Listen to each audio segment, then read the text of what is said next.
भोजन का वैदिक नियम। वेद, जो हिंदू धर्म के प्राचीन ग्रंथ हैं, में आहार और पोषण सहित जीवन के विभिन्न पहलुओं पर ज्ञान का भंडार है। आहार के वैदिक नियम से संबंधित कुछ प्रमुख सिद्धांत इस प्रकार हैं। अहिंसा। अहिंसा का सिद्धांत हिंदू दर्शन में मौलिक है।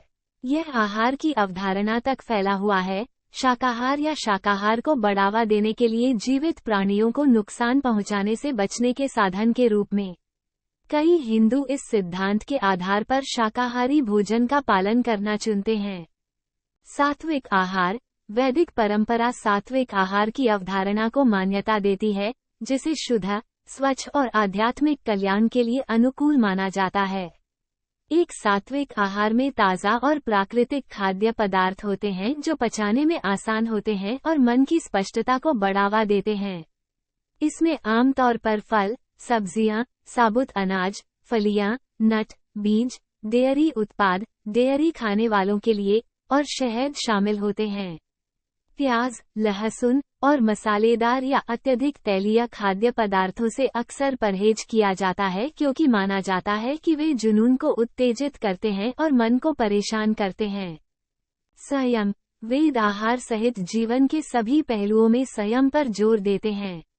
अतिभोग या भोजन की अत्यधिक खपत को हतोत्साहित किया जाता है, क्योंकि यह विभिन्न स्वास्थ्य मुद्दों और असंतुलन को जन्म दे सकता है। संयम में भोजन करना और भाग के आकार के प्रति सचेत रहना प्रोत्साहित किया जाता है। उपवास। उपवास वैदिक परंपरा में एक आम बात है और माना जाता है कि इसके कई आध्यात्मिक और स्वास्थ्य लाभ हैं। उपवास के विभिन्न रूप, जैसे कुछ खाद्य पदार्थों से परहेज करना या विशिष्ट उपवास के दिनों का पालन करना, व्यक्तियों द्वारा उनकी व्यक्तिगत मान्यताओं और प्रथाओं के आधार पर किया जाता है। व्यक्तिगत संविधान। वेद व्यक्तियों की विशिष्टता और उनकी अलग अलग आहार संबंधी आवश्यकताओं को स्वीकार करते हैं। आयुर्वेद चिकित्सा की एक पारंपरिक प्रणाली है जो वेदों से निकटता से जुड़ी हुई है, विभिन्न प्रकार के शरीर या गठन दोष को पहचानती है और तदनुसार आहार संबंधी दिशानिर्देशों की सिफारिश करती है। 3 प्राथमिक दोष वात, पित्त और कफ हैं, और व्यक्तियों को ऐसे खाद्य पदार्थों का सेवन करने की सलाह दी जाती है जो उनके विशिष्ट दोष को संतुलित करते हैं। प्रसाद के रूप में भोजन।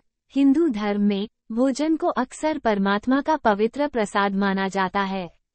भोजन करने से पहले कृतज्ञता के कार्य के रूप में भगवान को भोजन का एक हिस्सा अर्पित करना आम बात है।